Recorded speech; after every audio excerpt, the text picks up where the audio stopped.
Welcome, ladies and gentlemen, boys and girls, children of all ages. I am Sean Anderson, Most Valuable Podcast. Alongside me is Ricky, and we are doing reactions to Game 4 of the NBA Finals. The Warriors won this one 107-98, and they took the 3-1 lead in the series. And Ricky picked the Warriors. I believe you picked them in 6, right? Yeah, 6. You picked them in 6. Talk about why the Warriors won this game, because we talked in Game 3 when the Cavs won about how they kind of shut down the Warriors' shot, and if the Warriors made their shot, then they might have been in it closer than a 30-point deficit. They obviously made their shots in this game. To me, it came down to two things for the Warriors. One, like you said, they made their shots, and that was key. However, there was one play, not even a play, just a moment in this game that completely flipped the switch. The last play of the first half, JR fouling Andre Iguodala as he's going for that final three. Steve Kerr getting a technical because of how angry he was that it should have been a foul. I believe that was the turning point in this game because I would have loved to be a fly on the wall in that room. Steve Kerr, as angry as he was, just got teed up. I want to know what went on in that locker room because it probably was not a good sight. Steve Kerr was probably angry because he was already heated from getting a technical. And it's ever since that moment, the second half started, and it was all Warriors. And it was a scrappy game, too. I mean, it wasn't, a friendly game where people were saying, this is the new NBA. I mean, you even came in and said it reminded you of the 90s. I loved it. We saw the stuff between LeBron and Draymond Green. And honestly, I mean, if the Warriors do want to end this quickly, get in LeBron's head and it's going to work. That's what you're going to stop the Cleveland Cavaliers. You're going to cut off the head. And that's all it is, because I find it funny that I'm going to bring up the LeBron James, Draymond Green thing, because you can be on either side of this. The point is, we were talking about Draymond Green giving a little sack tap to LeBron. To me, do I think it was one of those things where Draymond looked and aimed for it? No, he just threw up the arm, and that's where he hit. He probably had an idea of where he was hitting, but it was kind of like, throw it up, maybe I'll hit it. The thing that really got LeBron going was that Draymond Green called him a bitch. My thought is, really?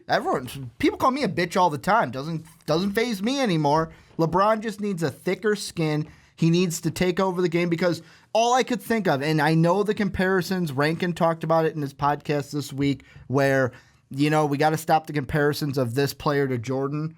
But my reference point is Jordan being a 90s kid. And all I could think about is, if someone called Jordan a bitch on the court, might not have gotten in your face, but he'll be like, fine, I'll drop 50 on you. You're a Bulls fan? I will make you pay for what you did in the end fact. That is what Jordan would do. Ricky is a Bulls fan.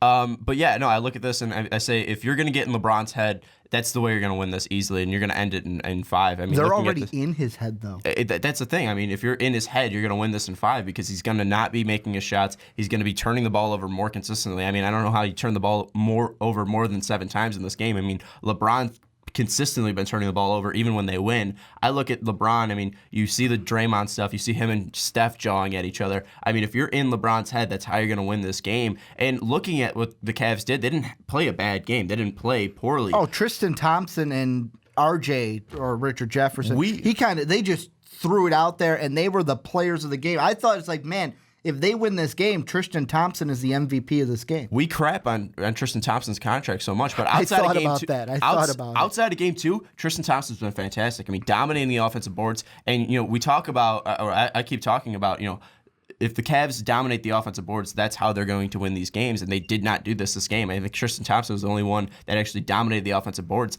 They weren't able to dominate the offensive boards. They weren't able to play that same style they did in Game 3, and you could obviously see that hurt them. And we said all along that, after Game 1 and after Game 2, you got to have Clay and Steph beat you. Game 3, you let them try to beat you. They didn't. That obviously didn't work. They came back. They dominated Game 4. Steph was playing out of his mind. 38 points, lighting it up from 3, 7 threes. They set the NBA Finals record, 13 threes. I mean, that's if you look at the Cavs and you say, all right, Steph Curry, the unanimous MVP, beat us. I don't think you can really complain. You can complain though about LeBron's immaturity, kind of, or LeBron letting people get into his head. Well, and that's the whole thing. Is, to me, this series, I know this is jumping the gun, but it goes off of the LeBron James getting in his head. This series is over. I'm sorry, Cavs fans, but the reason I say this series is over is I was watching SVP SportsCenter, and he was talking to Brian Windhorst, And Windhorst said LeBron just looked defeated after the game. I'm not going to share what he said because it's a private moment between me and him, but the way he was describing LeBron being defeated and it affecting him and just being down, I'm like, you know what? This one's over because you have to go back to the Oracle and you have a defeated LeBron team. Imagine that team that was defeated after game 2 going back to the Oracle. It's not going to be good. Well, look at LeBron, what he said after they won game 3, and people were saying, are you still in do or die mode? And he said, yes. I mean, you cannot lose this next game because then you're going to go down 3-1. Then you have to try to win 2 games at the Oracle. You at least have to win 1 at the Oracle. And, looking at this, I'm not really surprised that he was defeated. I mean, he didn't play up to the same LeBron James level. 25 points is good, and 11 from 21 from the field is good. But, 1 for 5 from 3 is terrible. 7 turnovers. LeBron was not, this dynamic player. He wasn't the best player out in the court for Cleveland. And I look at it, and, I don't know what my prediction would be for Game 5 because if this team comes out and plays like a team, and we've been saying it consistently, first 3 rounds, Cleveland played like a team. They were playing in dominant fashion. They were not able to do that this game. They were not able to play as a team, and they were not able to come together. And if they're not able to do that again in Game 5, this is just going to be a blowout. Well, and the one thing I really didn't like hearing after the game was LeBron mentioned it that, I'm mad that I didn't get to the line more. He only got to the line for 4 shots. Ty Lue criticized the officiating to where he's probably going to get hit with a small fine for it. But the way I see it, in the second half, the refs just said, fucking play. We're just going to let you play. And the one thing that I think of with LeBron, and this kind of fuels some of the kind of ammo for his haters, is if Baby Bron, what the haters call him, if he doesn't get a call, he turns into Baby Bron. And I'm a bitch about a call. I'm a bitch about not going to the line enough. You just got to put up and shut up and be like, fine, if that's how the game's going to be called, I'm going to change my game to beat this other team. What adjustments or what do the Warriors need to do in Game 5 to win Game 5 and close this series? The Warriors, they just got to play the same way they did in Game 4. For the Cavs, you got to watch that first quarter of Game 3, Game 1, and you just got to say, do that for all 4 quarters. The one thing that I find funny is the 2 coaches that have played the Warriors that are rookie head coaches, both teams, what did they experience in their losses? Late in the game, just completely falling apart. The Cavs in this last one, it was the whole second half. Just for the Thunder, it was the fourth quarter, but that was more of their team. However, you can use that comparison because Billy Donovan and Ty Lue, both rookie head coaches. Yeah, looking at the Cavs, what they really need to do, I love Kevin Love coming off the bench. I love that idea of having him come off the bench. I think you still need to increase Channing Frye's minutes. I was looking at his stat line. I think he's taken 4 total shots. Read the minutes for all the starters for Cleveland. LeBron James got 46, which he should be getting that many minutes. He should be playing that many minutes for that. Richard Jefferson, 25. He's 37. He's older, so you could have him playing that less. Tristan Thompson playing 29 minutes. Kyrie playing 43. He's your second best scorer. I'm fine with him being out there. And J.R. Smith playing 43, which it should not be happening. I'm going to disagree with some of that. LeBron and Kyrie, I know you want them on the court. However, when I see 46 minutes for LeBron should not be off the court. It concerns me a little bit because, of course, you got to have maybe that 1 or 2 minutes where he's getting a rest. And you can maybe live with LeBron being out there the whole time. But when I see 46, 43, 43 from those 3 players, and then the bench, I want to say that their only big player, was Kevin Love and Shumpert, 25 and 15.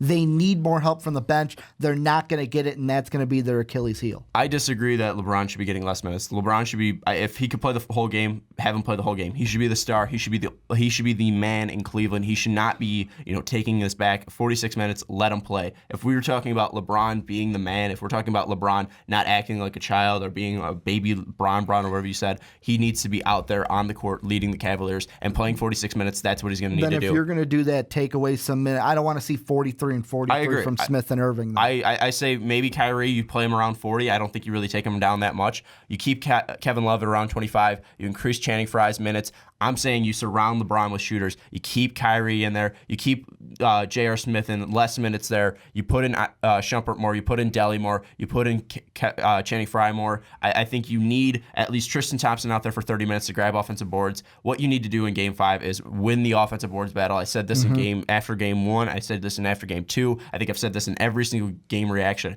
You saw it in Game 3 when they dominated the offensive boards and were able to make their shots. Cleveland was able to win this game, and they were able to win it. I mean, I look at the Cavs. If you're able to dominate the offensive boards and you're able to, have LeBron play like LeBron can, then you're going to win this game 5. I think the Cavs are going to come out. I think LeBron's going to be motivated. I'm saying 37 points for LeBron, 10 assists. Cleveland's going to win this one in a close one. I think they're going to push it to game 6. There, it might be getting a little shifty if they can actually pull it off. But I think the Cavs will be able to pull out game 5. 2 things. Well, 3 things. First off, I got the Warriors winning only because they're going back to the Oracle, and I don't think the Cavs can win in the Oracle twice. So if they do win this one, they're not going to win the series. I don't think they're going to really win the series. I think they'll be at least I say this able game to push they're to not 6 going or to win. 7. I don't even see them winning one game in the Oracle. Another thing I want to throw out there, there's a little part of me that was hoping that the series would be tied and we would go to 7, because if we go to game 7, Father's Day, Steph Curry wins it, gets the record, gets the Father's Day, the complete circle, comparing it to the 96 team, because that was the Father's Day championship for Michael Jordan. Third thing, can I get on my soapbox for 2 seconds? You always are. We need to change. We need to have a change in the NBA. This has nothing to do with the Warriors, has nothing to do with the Cavs, has to do with the NBA. Look at that last play from the first half. We need a change in the NBA to where officials can review shit at the end of the half. I'm not saying a 2-minute thing. I'm not saying a minute thing. All I'm asking for is if you have a last play, only the last play of a half, and it is that tight where was it a foul, wasn't it a foul, ref should be able to go back and review it. Kind of like the NFL, but the NFL has 2 minutes. For the NBA, just leave it to the last play. If there's a final shot and you think there's a foul, go back and review it. That's my soapbox, sorry. I was done after that. Thank you for watching this video. If you do not want to miss out on any of our game reactions, subscribe to our channel down below. We're going to put one out for every single game. I think we're going to at least have one more, whether, if the Warriors are able to close it out. We'll see if the Cavs can push it to game 6, and we'll bring you more than that. But if you do not want to miss out on any of the great content or any of our game reactions, subscribe down below. And if you like this video, like it down below. And tell us in the comments, are the Cavs going to be able to pull it out? Will the Warriors end it in 5? Tell us what you think about Ricky's soapbox there. Do the refs need to be able to review stuff at the end of the half or the end of games if it was a foul or not? Tell us what you think of that down below. Also, you can find us on Twitter at MostValuablePod. You can find us on Snapchat at MostValuablePod. You can find me on Twitter at Schwarbo. You can find Ricky on Twitter at Ricky Widmer. You can find us on Facebook, MVP Sports Network, and even find our Patreon page, patreon.com/MostValuablePodcast. Patrons who donate $1 get an exclusive podcast each month, and it's a pretty good perk, and it's not too much. So if you do want to support us in a different way, you can check out our Patreon page. That's going to wrap up this video, and we will see you for Game 5.